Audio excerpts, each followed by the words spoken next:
the same summer. And then you had United, you know, he had a core of players, but the reason why he was so successful is because he had power.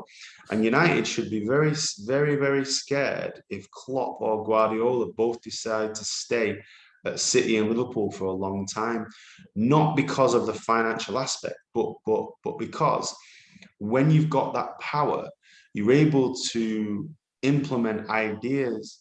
United's players can down tools, right? And they'll continue. Under Fergie, you couldn't down tools. Basically, you were gone. Van Nistelrooy is probably one of the greatest goal scorers in the Premier League. Probably one of Man United's greatest goal scorers, right? Gone, done. He's over, finished. Jaap Stam, arguably the greatest defender to play for United, top three anyway. Won the Champions League. Unbelievable world-class defender. Done. You're gone. So if you wanted to get out of United, just have an issue with Ferguson, and you're done.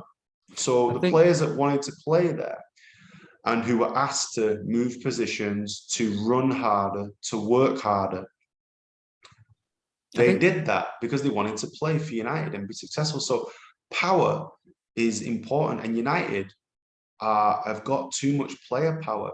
Are you telling me, and this veers off topic a little bit, are you telling me that Ferguson would have tolerated Raiola? He didn't tolerate him.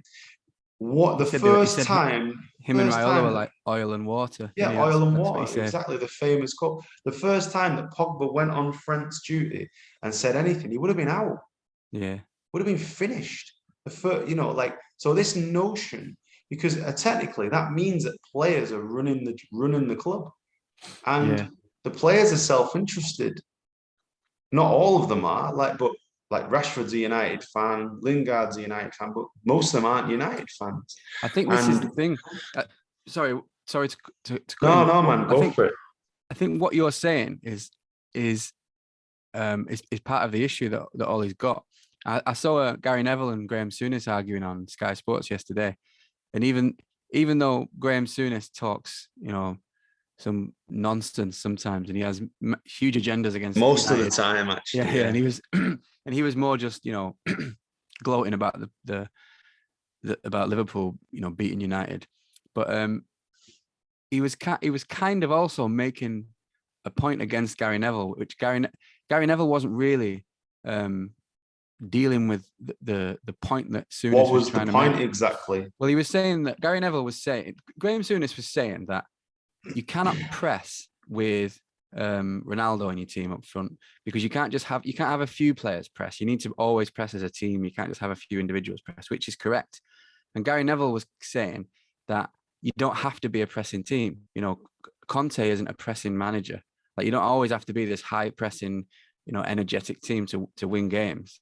Like Thomas Tuchel isn't a massive high pressing manager either, and he won the Champions League last season.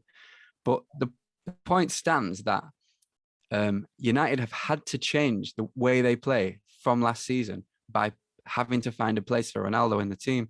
And I know that Ronaldo scores last minute goals and he brings goals to your team. No doubt Ronaldo will score 20, 25 goals this season.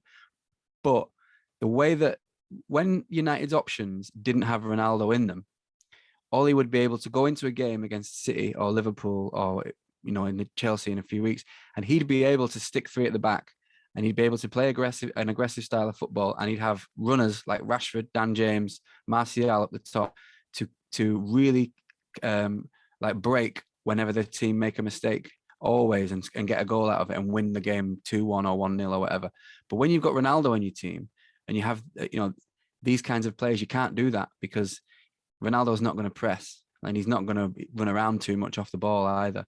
So Ollie is now being forced to play in a way that he's not comfortable playing, because he spent 2 years building a squad that can play the way that he envisages United should be playing. And now he's got players in the team that he needs to find a place for, like Ronaldo. And because Pogba's in the last year of his contract, he's also got to find a place for him, or he's going to leave for free. So Solskjaer's now got to put. Why though? Like, it comes back to the same point. No, this is what I'm saying. It is an issue of player power, but it's also an issue of the ineptitude of the United board for putting Solskjaer in this position anyway. He's now got I don't think so.